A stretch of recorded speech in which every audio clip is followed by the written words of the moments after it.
Okay. All right. Thank you very much, both of you, for actually accepting to come onto the show this afternoon. I'm very grateful for that.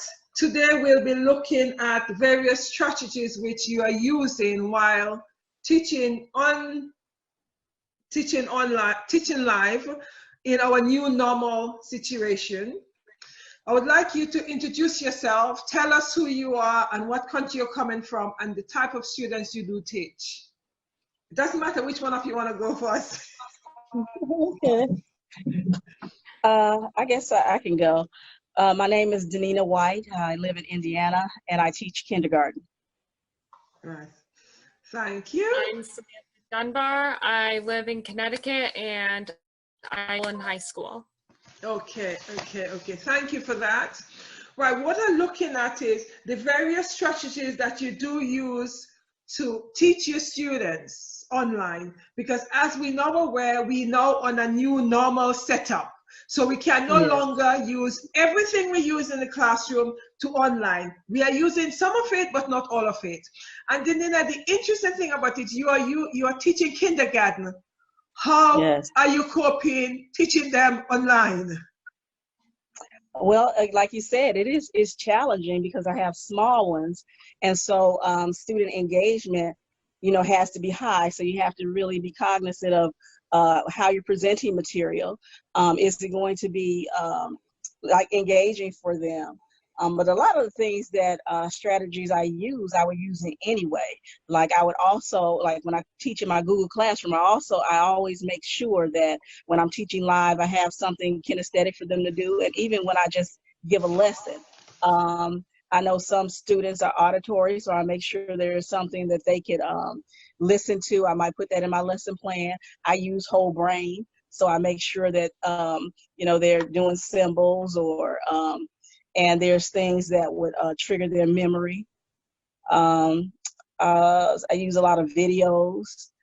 So I try to think of all kinds of strategies to make their learning. I was trying to, anyway, my attempt is to make it as seamless as possible because I knew that this was new to everyone. And you're not going to get a kindergartner to sit and just stare or do anything like that. And then they're challenged when it comes to reading. So you have to make sure that it's everything that you use, your posters or whatever, your anchor charts are colorful. They have a lot of pictures, that you're animated, and that the things that they're doing, the assignments that they're giving are something that's really going to hold their attention so that you can teach whatever skill there is. So. Okay, thank you. Challenge though. Yeah. Thank you. Samantha, you say you teach middle school. Middle school and high school, yeah. So for me, it's been different because I'm so accustomed to working kind of close up with the whiteboards, either with like the big classroom whiteboard and having them come up individually or sitting there one-to-one and having everything kind of right there with us, doing everything in a really nice step-by-step process.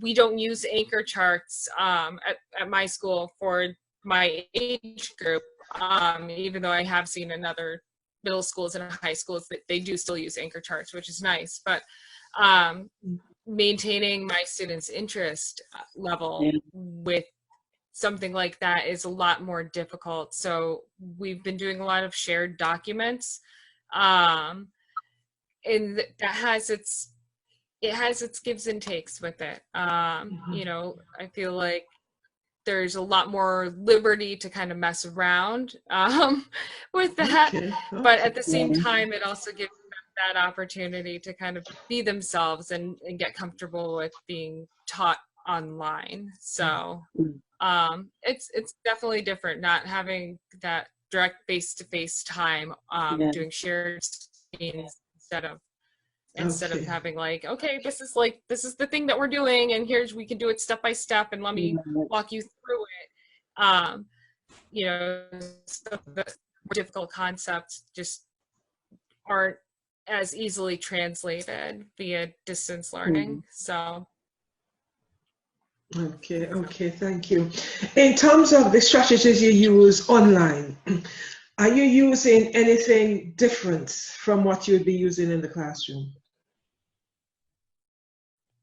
I wouldn't say a lot of it is the same, except well, it's kind of the same, except inside of the home when you're doing distance learning, there's a lot of opportunities for you to give them also, real world experiences at home. Just like, for instance, when I was teaching geometry, I was teaching them shapes and things of that nature. And so I said, I did my direct teaching or whatever. And I'm like, okay, now, I'm gonna give you a couple minutes. Go and find me a cylinder, go and find me something that's a circle. Go find me a 3D shape and then tell me what it is. So they had a real world experience. It let them know that these shapes that we're talking about, they're actually in my home, in the form of a can or something like that. And so they were able to understand the math is all around them, and we don't have to be in school to realize that. And they saw how that worked. And so that would be a prime example of, and I would do that in class too. But in a classroom, students expect you to have those things. They expect you to have what they need. But this showed them that no, you have it at home. You have it when you go to the store. You have it everywhere. Math is all around you. Mm-hmm. So. Well, I love that, because what it is doing is making the children realize that maths is everywhere. So it's not something you should be fearing. It's something you should be embraced, because it's everywhere around you in the house. So therefore it becomes easier to learn and understand and appreciate, because as you say, they're actually having the real life experience, which is fantastic. Right. And this is one of the ways that parents could have actually made the connection with the maths. Because every single thing they have in the house is math connected, right? Having the ability to think outside the box as to how you can actually use it. That's brilliant. Yeah. Samantha, and not only, I'm sorry, go ahead. No, you go ahead. Go ahead. I was getting ready to say, and then you can extend it, have them, draw it or do different things like that. Just make sure to me, when we talk about that type of real world experience, it's just a deeper understanding. I think if you can hold something in your hand that is, a certain shape, or if you could see it or write it out or draw it, it's just a better educational experience. Mm-hmm. Absolutely. Yeah, fantastic. Samantha, is there any, in terms of the online and the classroom, is there anything you use differently? How do you use it differently? Yeah, so I mentioned before using shared docs and doing like shared screen via Zoom. And that's about the closest that I can get with my students to sitting down with them and really kind of going through the motions for certain math concepts, language arts concepts. We've been really kind of hitting hard with the race strategy for writing. So restating, answering, citing, and explaining. And having my students go, but like, I don't understand, like, why do I need this? Why do I need to know this? Trying to kind of segue that into like, well, but at some point you're going to be like an actual adult and you're going to have to go apply for jobs. Having this strategy is something that you could use, and then kind of going in and trying to restate some of the assignments, reframe some of the assignments into something that looks a little bit more like writing a cover letter or, a job application of some sort, and trying to help them through that. Same with math. A lot of my kids are about at the age where they're going to start getting their driver's permits, and trying to help them understand, like, no, distance and rate and time is something that you guys need to know now, because like you're going to want to go to Dunkin' Donuts and you got to know how fast you're going to be going and how far it is, and things like that. So it's just trying to extrapolate information from one one topic and translating it into something that is a little more real world for them. And that seems to motivate them a little bit more, but it's still, you know, they don't grasp the kinesthetic type of thing to go find and go find the you know, the sphere or something. Like we had a big physics unit and I only had one student out of that actually engaged in the experiments and the simulated labs and everything. So it's a lot different when you can't be on campus. Yeah, so. Exactly. Yeah. Do you think that now that we have this new normal online, do you think it is also very necessary to use different teaching strategy in order to get the student to get the message?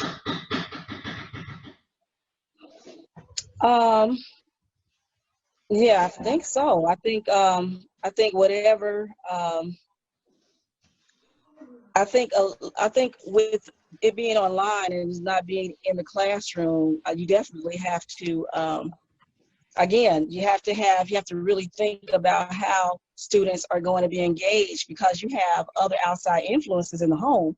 You might have people moving around in the background, or you might have other children. So you really have to, again, like I said, you have to be more animated, and you have to make sure that the way you're presenting material is something that's going to hold their attention, and the activities that you're giving them.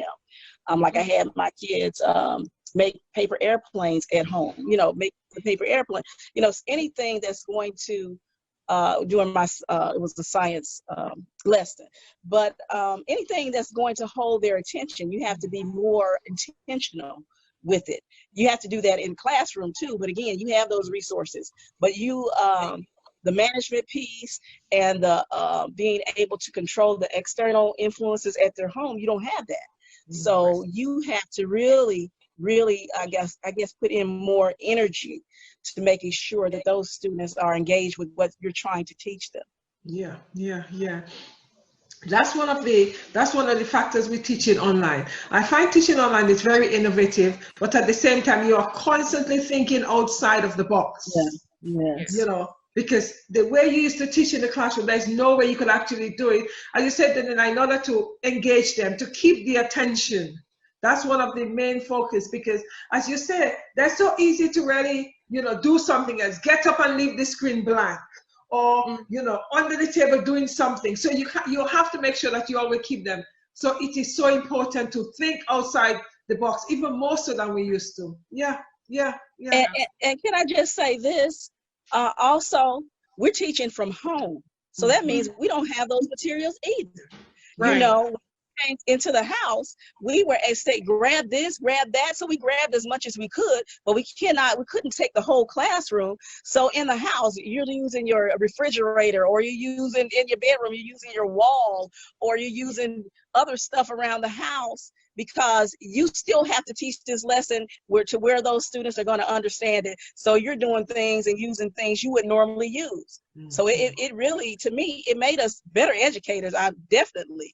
And it made us sharper when it comes to online, because we only would put like a few assignments online if we had an e-learning day, but we had to transfer that into a whole day of learning and be able to put it online. And that, believe me, is not easy. But as the days went on, I'm like, I can do this, So it really surprised me, and so it was good. It's good in a way, I'm sure. Yeah. Thank you. Samantha, in terms of, do you think it's necessary to use different teaching strategy online? Absolutely.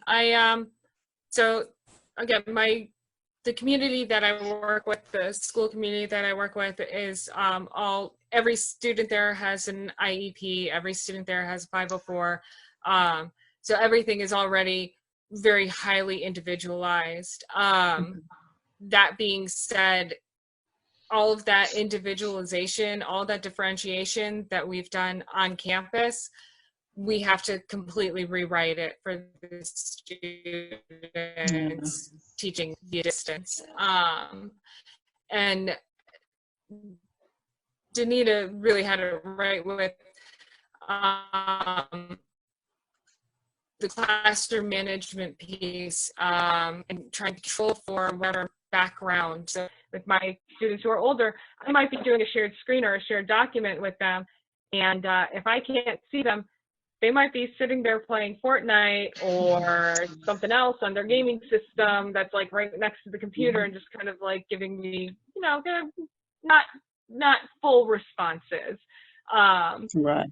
And you kind of just have to take it as it is and go, okay, well, but I can't really compete with that, and I can't sit there and be like, okay, just, you know, like walk away, or, you know, hey, I'm gonna call the principal. You know, you can't do that in this situation. So it's definitely been difficult trying to figure out that management piece, trying to find out like what's the best time of day to call these kids, because they want to sleep in until like noon. You know, they don't want to be up at 8 o'clock and sitting on their computer. And yeah, it's been interesting trying to figure out how do I restructure how I frame what the lesson plan is, so that it's applicable and appealing to the kids, even in as much as just like, okay, let's just get it done, and then I'll talk at you for a while afterwards, you know? Yeah. So it's definitely been a struggle. So Samantha, how do you negotiate when this, you know, when they're not engaging and when they're not coming onto the screen? What do you do? Unfortunately for my kids, if they don't respond to, you know, my phone calls, to my Zoom messages, to my we use Schoology. I think starting in September we'll be moving on to Google Classroom, which I'm grateful for. But you know, if they're not responding, it's an absence for them, and it stinks because I don't want that. I don't want that for them. But I also can't make them pick up the phone. When they are on the phone with me, for the most part, they will engage, even if it's bare minimum. If I'm scribing for them, which again, I try to discourage that as much as possible, but at the same time, if they're answering the questions, I'll type it out. If they're verbally answering the questions, I'll type it out for them verbatim. But it can be difficult when they just refuse to do the work, when they just pick up the phone and they're like, nope, I don't want to learn that today. I'm not going to do that. And it's like, okay, I can't force you, you know, I'll try a few other different strategies, you know, like, hey, well, we can do it this way, we can try it that way. And if they're resistant, they're resistant. You know, when we're on campus, it's easier because I can kind of go, okay, well, you know what, maybe would you prefer to work with this teacher instead? Would you prefer to work in this environment instead? But at home, I can't say like, well, how about you just walk away from the Xbox, or, you know, would you prefer it if you spoke with? So it's been an interesting balance. Although I've had greater success over the past 3 weeks, 4 weeks, I want to say. I've had a lot more, much higher attendance rate for my students, which has been nice. Okay, So, why do you think that is so? I think a part of it is that they do want that amount of engagement with their educators. Some of these kids will be going back to their district schools come September. Some of them will be returning for summer school with us, so that is nice. But they want that connection. You know, it is really a community. I call it a student community instead of a student population, just because it sounds so much more institutionalized otherwise. We really do have a family there, and I think touching base with their educators does give them some level of motivation. And when they also do have that carrot on the stick, like, oh, can I go back to my district school at the, in September? Well, I want to see girls again. This is an all boys school, and I want to see girls again, So having that little carrot on the end of the stick definitely helps them a lot. Really does kind of motivate them a little bit more. But I think they just kind of miss all of us as well. They miss the environment. So. Do you guys get the parents involved in terms of to support you in getting the children to come online? Definitely. You really, online, you definitely have to have the parents involved, because they have to make sure, so a lot of the parents work, so they have to make sure that there's a certain time or there's somebody there to make sure that the students are getting online, if they have to ask questions or whatever. So parents definitely have to be involved. And just like when Samantha said, what about if they don't want to get online? Well, yeah, you're going to have to be able to reach out to that parent via phone or Dojo. We use Class Dojo or whatever. So you're constantly during this process. Again, I think before we even got on started recording, I said I developed even a closer relationship than I've ever had with parents. I always try to have a good relationship with parents, but again, during this process, we've really had to interact a whole lot more than we normally would do. And do you think how productive do you think it has been? Oh, it's been productive. It's been very productive. Again, because I guess in relationships, because we're social people, the closer you are to somebody, you kind of want to, make them happy. And so when I say Johnny is not doing this, that, and the other thing, then these parents are calling me. And remember, I said I open myself up from from Sunday through Saturday. So you can call me any day, because we're going to talk about what Johnny is not doing, and we're going to come up with a plan so that Johnny can get on board. And so, yeah, parents are a huge piece of that, and they've been great. Like I said, the biggest challenges have been not the lack of like maybe internet or having a computer or a smartphone. So. Right. Okay. Samantha, do you get your parents involved? I do. So, and that's I think one of the other reasons why I've seen such a major uptick. I had one of my students in particular started off strong and was doing really well. And then he kind of tapered off for a couple of weeks. And then I kind of got back in contact with his mother again. And we text every single day, did my son do his schoolwork? Yep, he did. He absolutely, he got it done. Or nope. Okay, well, let's strategize and let's figure out how we can get him to catch up on today's work.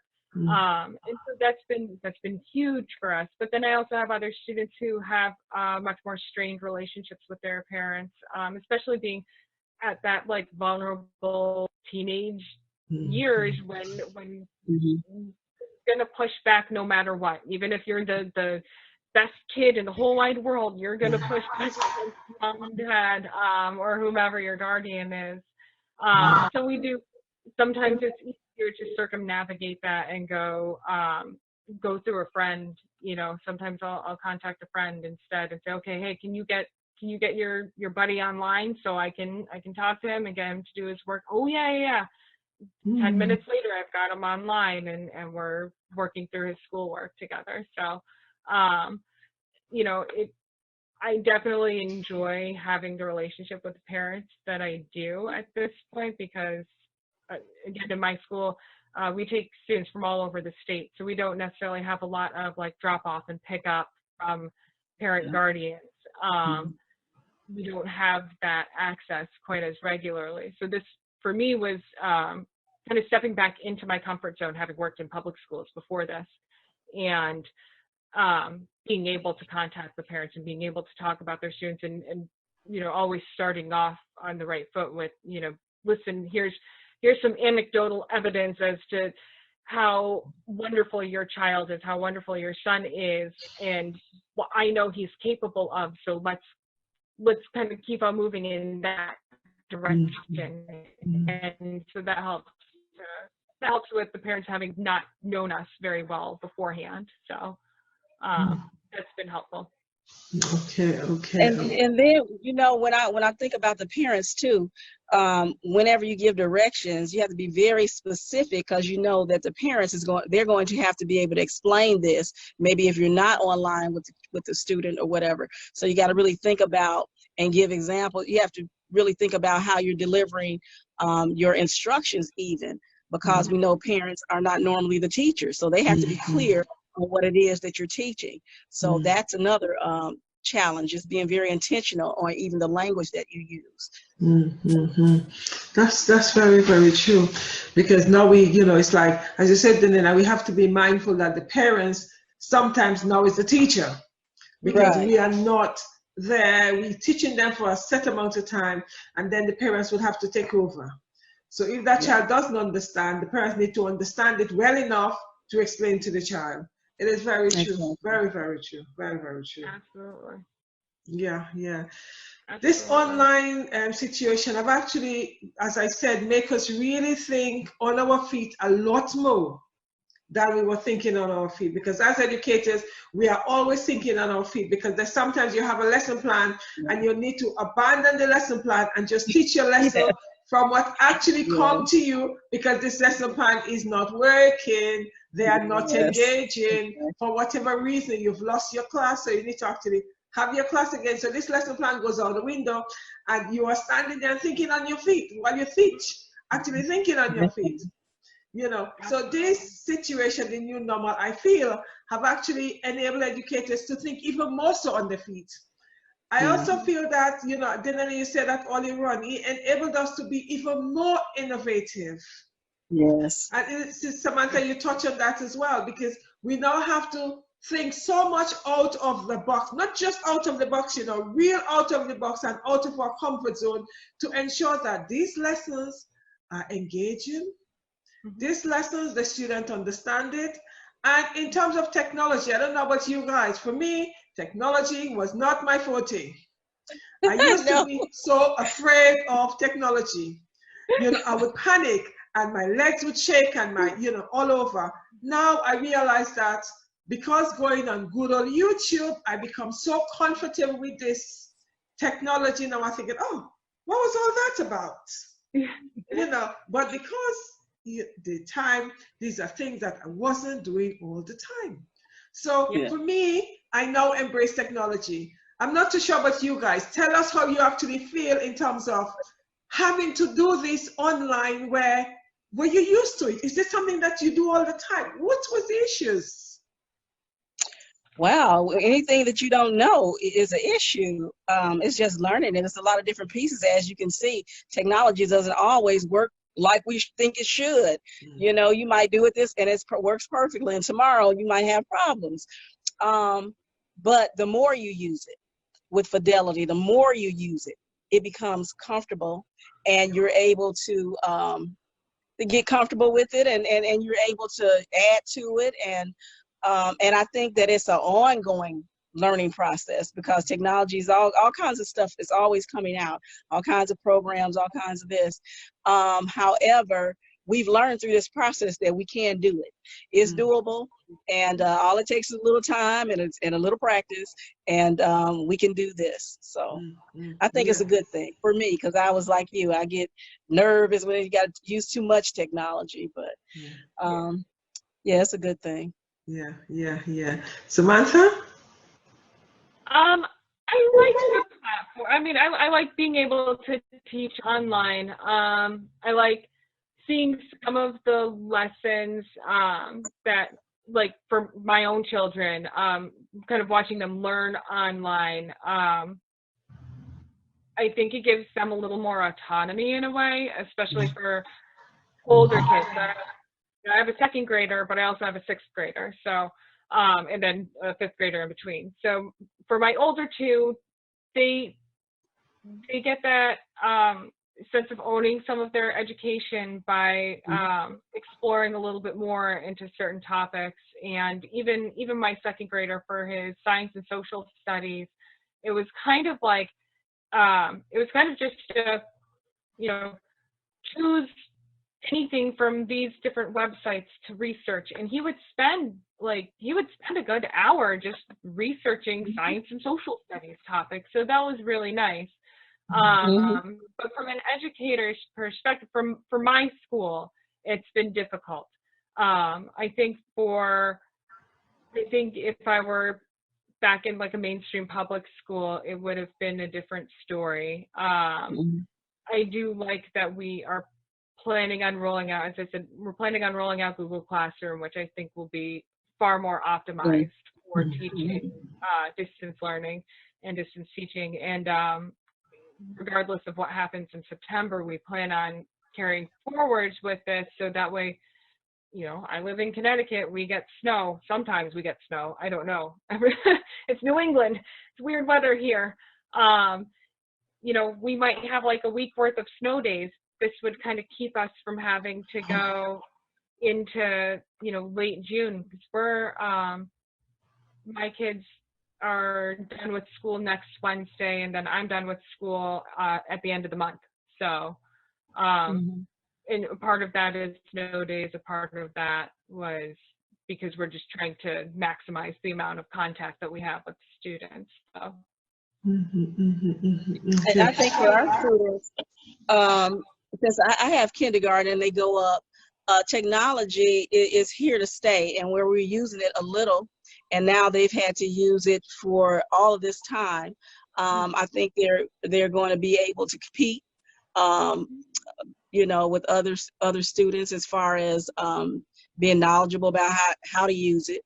We've been able to use it since we had to take virtually everything that we would be we'd in a day. We'd have to use technology to deliver the lessons, and then think of ways using technology for them to even practice. So we use programs to practice, and then the benchmark that we use, we were able to pull, you know, lessons from that to help them in their deficient areas, and they did all that online. That would what Samantha spoke about, that gave them autonomy to work on their own, and then for the parents to actually see, you know, how they're learning this information and what exactly they're learning. And so going forward, when we go back in September, our kids, you know, are going to be really, really good. It would take a lot. Usually it would take a lot for a kindergartner to really stay on a computer or whatever, but they've gotten a lot of practice now. So the first grade or whatever. So I think it's good for them to just have that experience. They had a lot of experience and exposure to it. Right, fantastic. Okay, thank you. I want you to think of tips you could actually give educators in terms of strategies that they could actually use online to make the lessons more innovative, to make it more engaging, to grab the students' attention. You know, what tips can you give in terms of strategies that you've used? Well, I think when you're online, to start with a hook, to start with something fun, so that every day when they come and they're in front of your live class, then they're anticipating, okay, what is she going to say today? You know, what is she going to make us go get or go do? So, you know, just having them, that expectation being high, and having them wanting to actually come to class online, and then making sure that what you're delivering and how you're delivering it is very interesting, and you know, like I said, innovative and creative, because kids do love to learn. Nobody wants you to sit there and just give them information. I don't even want that. So I think that's the biggest tip for me that an educator can do for their students online. Thank you. Samantha? I absolutely agree with Danina. I really, the hook is absolutely essential, especially, and you incorporate it throughout the rest of your lesson as well, giving them those activities to go do, to get up and move for a couple of minutes before they come back and sit down in front of you again, and then they get to like share something with you. With my middle schoolers, I'm able to do that a little bit more. You know, we've done like an MTV Cribs type of thing. We do joke of the day. I've done I've been doing meme of the day every day for my guys, just to kind of pull them in because they live off of their memes at that age. So, just kind of trying to pull them in and kind of get, okay, I've got your attention. We can laugh about that. And one of my other strategies that I've carried over from teaching in person. I try to watch all the same shows and movies that they do, and I try to set aside a couple minutes at the beginning of every conversation, every class period type of thing that I do, just to chat with them about like what happened on Riverdale last night, or like, okay, I'm caught up with 13 Reasons Why, and being able to talk with them about like some of the gossip, but then also some of the bigger topics that they cover in each of those series. As well as others, and it gives them a little bit of a moment to kind of go, okay, wait, she knows what we're talking about, and like we can relate. And having that as like my opener with them. I usually on campus we used to sit and eat breakfast together every day, and we just gossip over the breakfast table, and that's not going to happen this coming year. We're not going to have big school breakfast. It's going to be everybody goes to their different classrooms. So it's unfortunate, but at least I still have the little thing that I can do with them. Just talk about something small, just to kind of get their brains moving and validate them. That's you gotta bring them in with a hug, and you gotta validate them. So exactly. Yeah. Yeah, thank you. Is there anything else you guys want to offer us? No, I don't have anything right now. I'm again, like I said, I was excited to join your conversation. I think we have a lot to learn. I think we have learned a lot. And I just think, we're going to be good. Everybody's going to be good. Yeah. Samantha? I'm really happy that I was able to be part of the conversation today too. Thank you. Thanks for the opportunity. And yeah, I think there's still a lot I need to learn. There's still a lot that I think we all need to learn as a whole, on how to effectively do this online teaching, distance learning, distance teaching.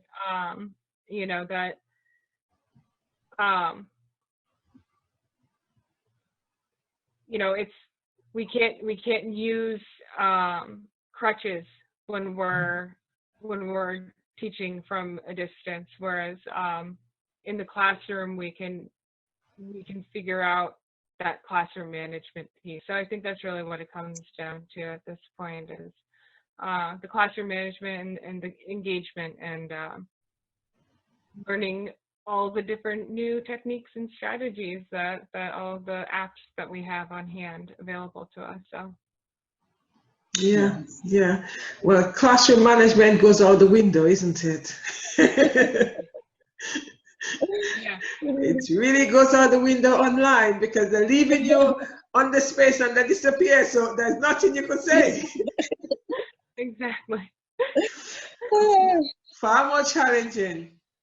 I would like to thank my guests, Samantha and Denena, for appearing on the show. It was yet again another fantastic session, and I am really grateful for you guys to accept the opportunity to share some of your strategies with us. So at least we've got more strategies, more tools that we could use, because the purpose of this is for us to share it and remind ourselves that we are going to be okay. And we are okay because we've done it, and it is becoming easier, and we're all embracing it, and we're beginning to even enjoy it. Yeah, definitely. Thank you. Thank you. Thank you so much. Thank I you. really